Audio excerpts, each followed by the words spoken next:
In today's complex financial world, individuals and businesses have access to a wide array of financial institutions, each catering to specific needs and offering unique services. At the core of these institutions' operations is the concept of interest, which plays a crucial role in the economy. Interest is the cost of borrowing money, or the return earned on deposited funds. It is a fundamental mechanism that encourages saving, investment, and the efficient allocation of resources. Financial institutions such as commercial banks, mutual savings banks, savings and loan associations, credit unions, and internet banks serve as intermediaries between savers and borrowers, facilitating the flow of funds within the economy. In this essay, we will explore the key characteristics, advantages, and disadvantages of these financial institutions and discuss the role of the Federal Deposit Insurance Corporation, FDIC, in protecting depositors' funds. Commercial banks are the most common and well-known type of financial institution. They are for-profit entities that offer a wide range of financial services to individuals, businesses, and governments. These services include checking accounts, savings accounts, certificates of deposit, CDs, personal and business loans, mortgages, and credit cards. Commercial banks generate revenue primarily by accepting deposits from customers and using those funds to issue loans at higher interest rates. The difference between the interest paid on deposits and the interest earned on loans, known as the net interest margin, is a key source of profit for these institutions. One of the main advantages of commercial banks is their extensive networks of branches and ATMs, which provide customers with convenient access to their funds and services. Additionally, many commercial banks offer online and mobile banking platforms, enabling customers to manage their accounts remotely.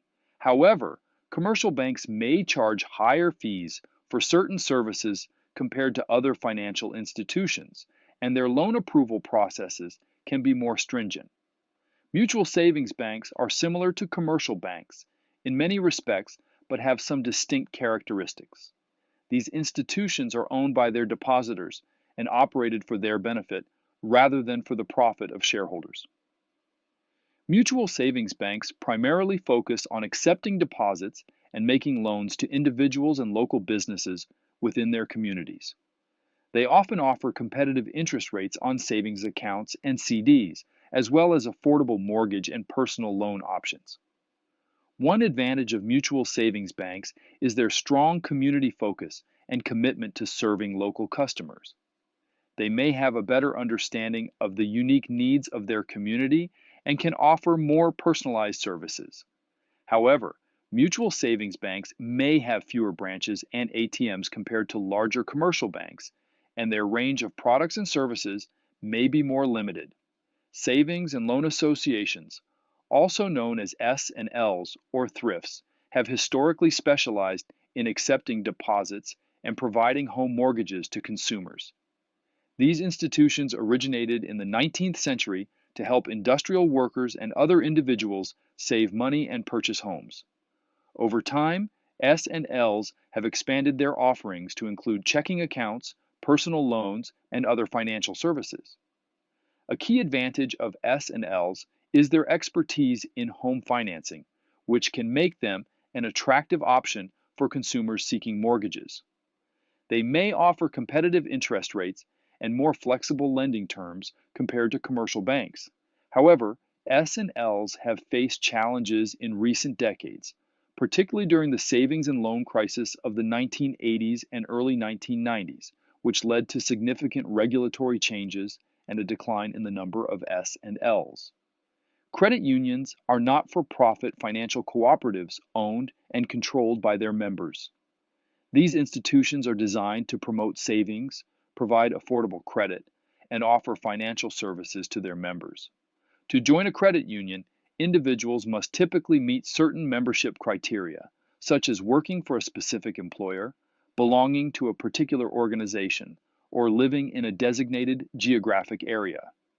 One significant advantage of credit unions is their focus on member service rather than profit. They often offer higher interest rates on savings accounts and CDs, as well as lower interest rates on loans and credit cards compared to commercial banks. Credit unions also tend to have lower fees and more personalized customer service. However, credit unions may have fewer branches and ATMs, and their range of products and services may be more limited compared to larger financial institutions. Internet banks, also known as online banks or digital banks, are financial institutions that operate primarily or exclusively online, without traditional brick and mortar branches. These banks leverage technology to offer a wide range of financial services, including checking and savings accounts, CDs, loans, and credit cards. Internet banks often have lower overhead costs compared to traditional banks, as they do not maintain physical branches, allowing them to offer competitive interest rates and lower fees. A major advantage of Internet banks is their convenience, as customers can access their accounts and perform transactions 24/7 from anywhere with an Internet connection. Many Internet banks also offer user-friendly mobile apps and online platforms, making it easy for customers to manage their finances. However, the lack of physical branches may be a drawback for some customers who prefer face-to-face interactions or need to deposit cash or checks regularly. The Federal Deposit Insurance Corporation, FDIC, is an independent federal agency that plays a crucial role in maintaining stability and public confidence in the U.S. banking system. Established in 1933 in response to the numerous bank failures during the Great Depression, the FDIC provides deposit insurance to protect depositors' funds in the event of a bank failure.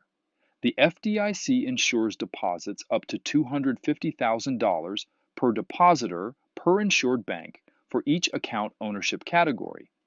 This means that if an FDIC insured bank were to fail, depositors would be guaranteed to receive their insured funds back up to the coverage limit.